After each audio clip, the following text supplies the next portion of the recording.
Hello there, it's Trunk here. Getting through Pokemon Red with only an Eevee was a bit of a chore, but it was interesting to see what you could do with only normal moves. But we're not just gonna leave it at Eevee. I want to see what happens when you rub a rock against the little guy. We've got three choices: the Zappy Rock, the Hot Rock, and the Wet Rock. Today we're going to use a Zappy Rock on it and turn it into a Jolteon. This time round, we're not too interested in seeing if we can do it. I'm pretty sure we will. No, what I want to see is which Eeveelution is the best in Gen 1. Yep, that's right, this is going to be a three-part series. All three Eeveelutions have pretty similar stats, but each one has one stat that's better than the others. For this spiky cat dog thing, I don't really know what EVs are meant to be, but for this one it's speed. This should work out really well for us. High base speed means we're likely to hit first, and we're more likely to crit. I'm pretty happy with Jolteon's moveset as well. To start with, we have Tackle, Quick Attack, Thunder Shock, and Sand Attack. A decent moveset, but it won't actually be that good against Brock. Still, it should do pretty well against pretty much everything else. We also have some good moves from leveling that cover quite a few different types. TM moves, however, aren't quite so varied, but they're still pretty useful. I expect once we're done with Vermilion, we'll have two of our best moves for the run. We won't know until we get to the end though, so maybe I'll be thinking differently by then. Before we start, here are the rules. I can only use one Pokemon in battle, and that will be Jolteon. I can catch other Pokemon for HMs, but I won't be able to use them in battle. Lastly, no items in battle. Okay, now let's get into the game. I replaced Squirtle with Jolteon and named them the Electrical Beast, aka the Jolteon of Let's Plays. Or at least the closest approximation to that I can get. Yup, it's Eebacat Jolt. Eebacat Jolt. Yep, lovely. Time to begin the journey. We easily dispatch of Rubber and his Bulbasaur, get Oak's parcel, bring it back, grab the Pokedex, and head to Pewter City via Viridian Forest. Brock's not going to be easy.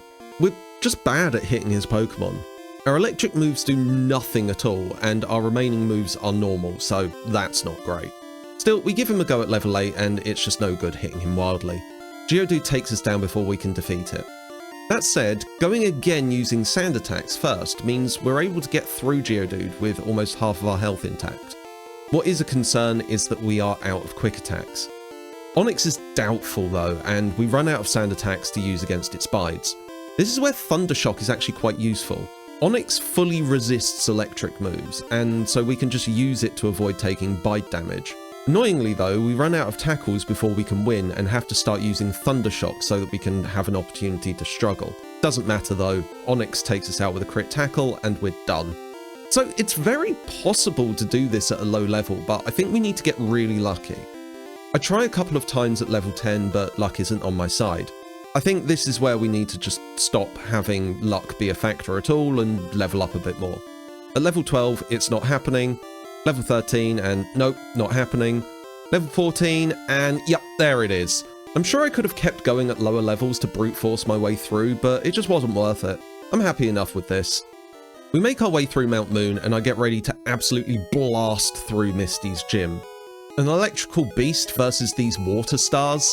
Yeah, this isn't gonna be pretty. And you know what? Just to flex on them a bit, I'm not even gonna heal. Yeah, this is brutal. Thunder Shocks for days, and they are done and done. Screw it, let's flex some more. Robert's no match for us. We don't heal going into this fight either. Pidgeotto goes down to a couple of Thunder Shocks. Abra is taken out pretty quickly with, well, quick attacks. Rattata takes only one Thunder Shock to take down. It's a bit of a battle against Bulbasaur, but there's really not that much it can do against us. After some to and fro, we get through it, and that's our path to Nugget Bridge clear. Jolteon's doing some awesome stuff at this point of the game after a bit of a tricky start. Let's see how long we can keep this going. Well, we head over to the SS Anne and see what we can do. Of course, we pick up Body Slam and replace Tackle. Then it's off to fight Robert again. Pidgeotto goes down to a single Thunder Shock, then Raticate takes 2. Kadabra's low defense means it's easily taken down with a Body Slam. I'm really happy we've got Body Slam because it's going to be such a good attack against Ivysaur. 2 Body Slams and it is gone. Blimey, we are just racing through this, which, you know, is to be expected from such a speedy Pokemon.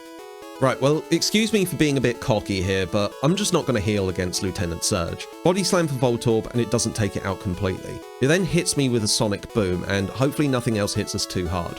Well, another Body Slam, and it's down. Next up is Pikachu. We outspeed and take it down with a single Body Slam. Raichu comes out next, we outspeed again, and a Body Slam doesn't quite manage to take it out. It hits us with Thunderbolt, which obviously doesn't do much, and we finish it off. Getting through this fight gives us a move that I expect we'll be using all the way to the end game. Thunderbolt. 95 base attack, 100% accuracy, and stab? Lovely. Between that and Body Slam, we should be good to go for pretty much all of this. Though I don't think we have all of the moves we need just yet. Off through Rock Tunnel we go, and we get to Lavender Town. Being the hubristic person I am, I think it's time to not heal again before we take on Rubbert. Pidgeotto takes a single Thunderbolt.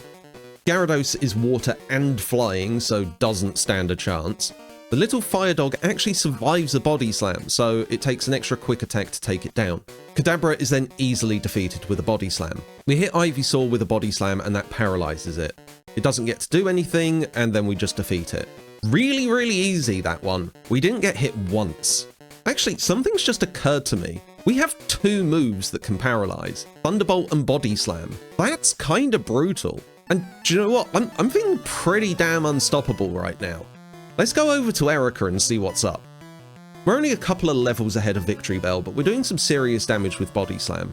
Getting poisoned is a little bit concerning, but we managed to finish it off with another Body Slam. Tangler's got high defense, so Body Slams aren't doing loads, and the poison continues to chip away at our health. We eventually take it out and still have a good amount of health for Vileplume. Body Slam isn't doing too much against it, and then it hits us with Petal Dance. Things are actually looking a little bit scary now. Petal Dance takes us all the way down to 8 HP. Hopefully Body Slam can take it out, and yes, okay, we just about squeaked through. I'm not sure if we'd have won that without that crit at the end there, but we did it. I like it though. It's finally a bit of a challenge. Considering the slight difficulty that we had with Erika, it might turn out that Giovanni is quite tough. He's got some Pokemon we could really struggle against, so let's see. Okay, I get a bit cheeky here and go into the fight without healing again. It's not a good idea when you have an Onix first up. Sand attacks, then Body Slams the way to start this. We get through it okay, but next comes out Rhyhorn and... oh no. Oh god, no, Body Slams just aren't doing enough damage. And oh god, yeah, we should have healed first. Not for the HP, but for the power points.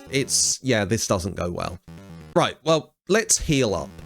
Sand attacks and Body Slams get us through Onix, then we do the same with Rhyhorn. Then it's pretty much the same with Kangaskhan. Yeah, alright, that wasn't too tough actually.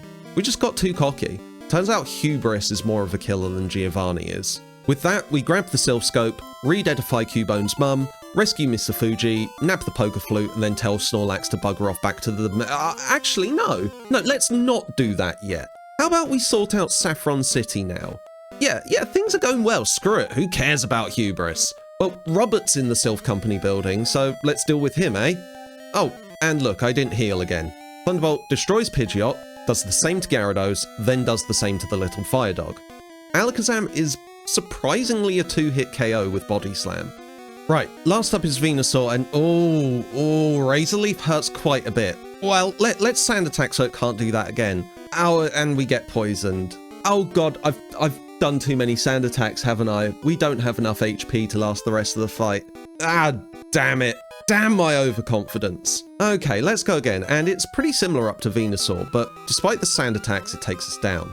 Okay, fine, I'll heal up this time. All goes really well up to Venusaur. Sand Attacks are once again deployed. We're poisoned, and then it hits us with Vine Whip. However, after that, Venusaur's just not able to hit us, and while the poison drains our health, we manage to eventually take it out. Yeah, Hubris was the killer again this time. We should really just play this game sensibly. Well anyway, next up is Giovanni. One crit Thunderbolt and Nidorino is gone. Kangaskhan gets the same treatment and the results are the same. Then Rhyhorn comes out and I'm going for Sand Attack strats again. Body Slam paralyzes it and that's enough to let us get through it, though I'm not liking how little health we have for Nidoqueen. We hit with Sand Attack, but Guard Spec comes along to ruin things. We start body slamming, then run out of body slams because I didn't heal up for the PP beforehand, and then hit it with some quick attacks, and we're done. That's it, that's the second Giovanni fight. A bit tighter than I would have hoped for, but considering he's got ground types, I'm not surprised it can be a bit tricky. Off we go from here to Sabrina, and I expect this will probably be alright. Body Slam should take them out. Oh, okay, that didn't one-hit KO. Ow, and then we're confused. I've not actually had to deal with this yet. Well, we get rid of Kadabra, but we start hitting ourselves against Mr. Mime. Thankfully, we're done with Confusion pretty quickly and get through Mr. Mime with 52 HP left. And then Venomoth poisons us. When we get through it, we're in a bit of a state, and Alakazam finishes us off. Okay, that wasn't good at all. Let's go again. Crit Body Slam takes out Kadabra, and Mr. Mime takes a few hits, but it really isn't too bad. We get to Venomoth with things... Whoa, there's a lot of th-th-ths. We get to Venomoth with things looking a lot better, but after a Thunderbolt, it paralyzes us. I'm hoping we have enough HP to get through Alakazam, as it will definitely hit us first here. 2 body slams later, and we're sorted. Yeah, that first fight was a bit worrisome, but we just got a bit unlucky, I think.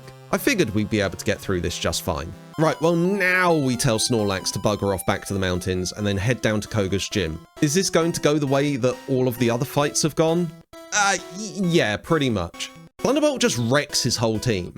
Weezing at the very least manages to get a hit in against us, but it's a super easy fight. We're not even over-leveled. Our level is the same as Weezing's. This electrical beast is just too powerful. But here's the next question. Will it be the same against Blaine?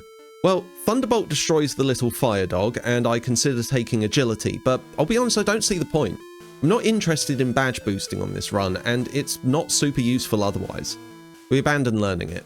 Ponyta takes a couple of hits to go down, then out comes Rapidash, and it's the same situation there. The big fire dog comes out, and Thunderbolt isn't doing quite half its health. Fire Blast then hits us hard and burns us. Thankfully, after a second Thunderbolt, Blaine decides it's a good idea to use a Super Potion, and that just lets us finish things up. Well, about as well as expected, though I was a little bit surprised about Ponyta taking 2 hits. But I'll be honest, that's not really anything to complain about. Well, next up is the gym leader version of Giovanni, as opposed to the guy that just hangs around random buildings. I reckon this might actually be a part that we struggle with. Ground types have the opportunity to really mess us up. This time though, we have a move you might have noticed from previous fights that we haven't used yet. Double Kick. Any rock types he has will be weak to that, so we can deploy it against Rhyhorn and get some good damage in. I want to just take a quick moment to say how messed up it is that Double Slap can actually hit up to 5 times, but Double Kick can only hit twice. Seems a bit silly to me.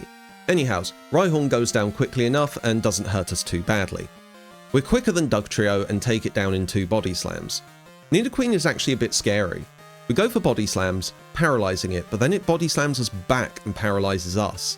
By the time we take it down, we don't have much health left, and Nidoking faints us. Next time round, we get to Nidoqueen and consider sand attacks, but I just go for body slams. We paralyze it immediately, and it can't move for 2 turns before hitting us with a poison sting, after which we take it down.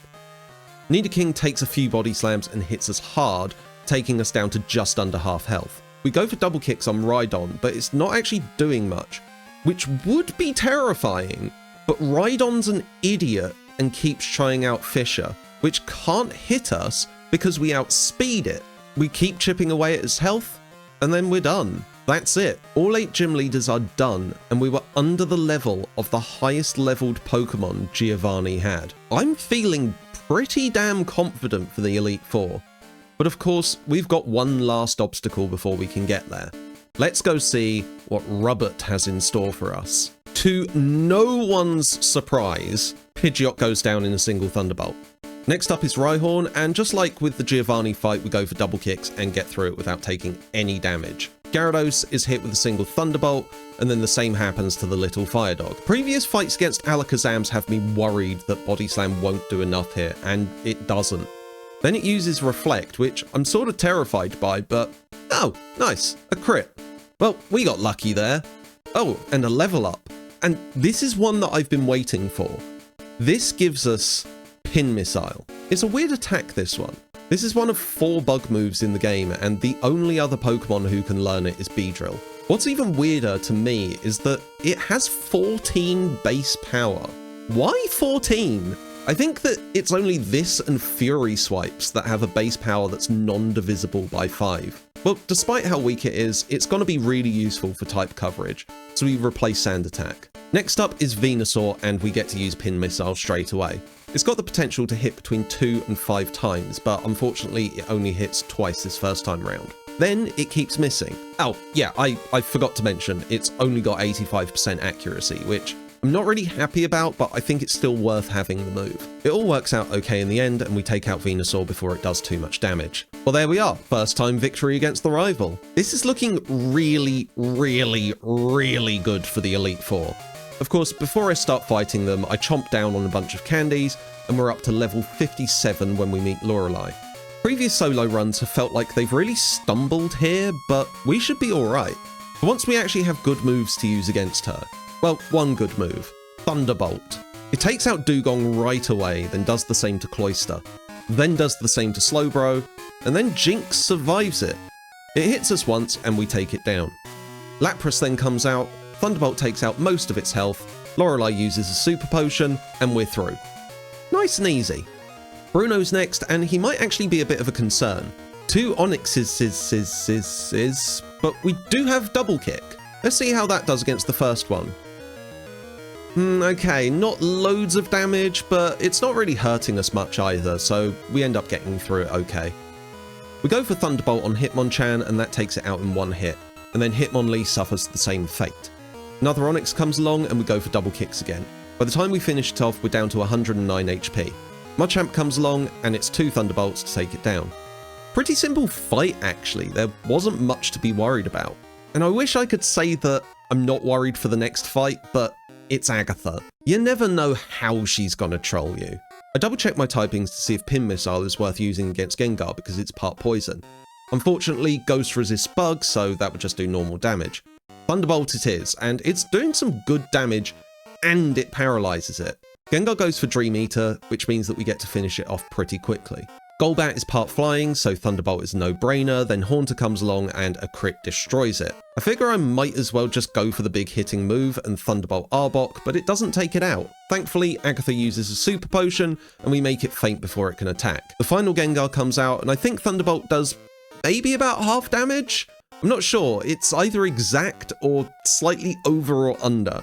Well, hopefully it doesn't do anything too nasty to us, and okay, that's good, Toxic.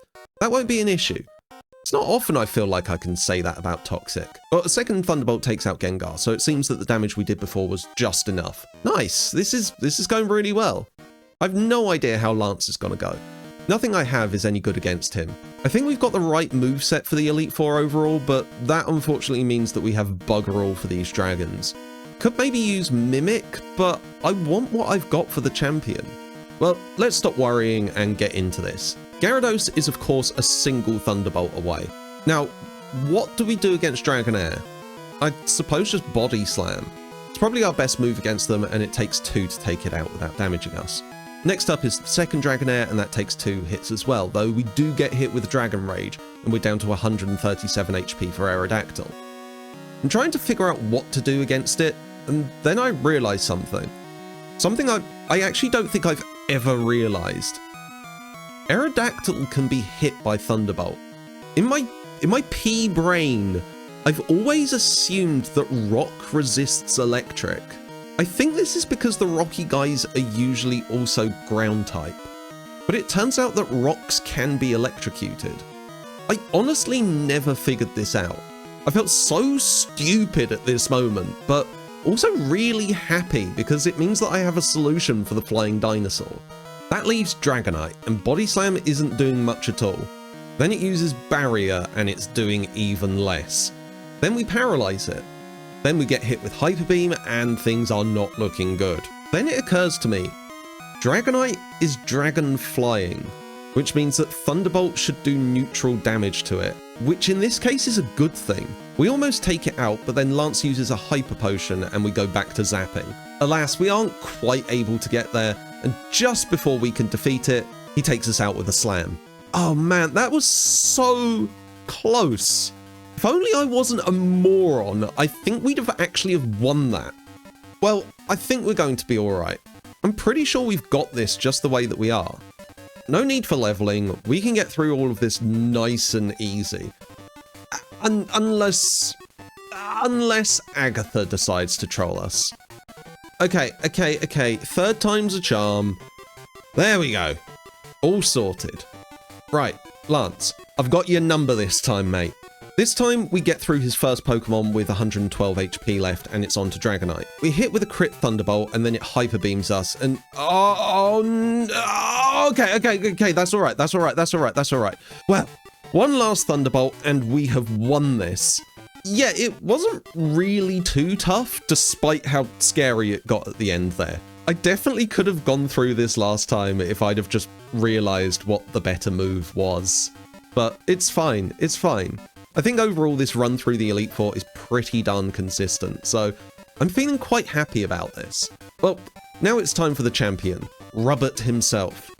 I'm feeling pretty good about my chances here. No hubris this time, we're healing. Let's go. As we've all come to expect, Pidgeot's a joke and goes down to a single Thunderbolt. Alakazam is after that, and I don't expect Body Slam will take it down, and it doesn't.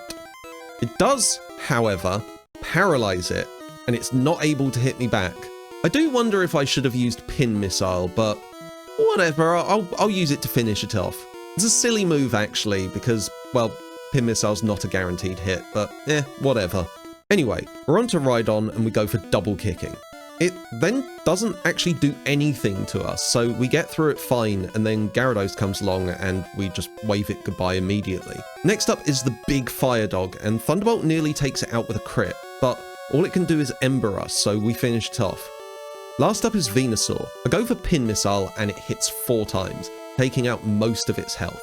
Then it uses Growth, and things are looking really good. I don't know what Razor Leaf would have done, but I'm sure it would have been really scary. Anyway, we deploy Pin Missile again, and it hits. 1, 2, 3, and it's done. Woohoo! Well, that was a brilliant run. The start was slow, but once we got through that, it was an absolute breeze. Jolteon is pretty much always hitting first, and its moveset has so much type coverage, we have answers to pretty much anything that can be thrown at us. If it wasn't for Brock, I wonder if Jolteon would have been able to get through the game with minimum battles, or at the very least just over that so that it can get Body Slam. I'm not just memeing when I call it an electrical beast. This Pokemon is amazing. Of course, we still have 2 other Eeveelutions to get through to see if this is the best of the 3. Next time, we're going to take our Eevee and we're going to lob a hot rock at it. If you enjoyed the video, then please give it a like and subscribe for more. These videos are so much fun to make, and I'm really, really loving getting them out for everyone. Have a wonderful day, and I'll hope to see you next time. Goodbye.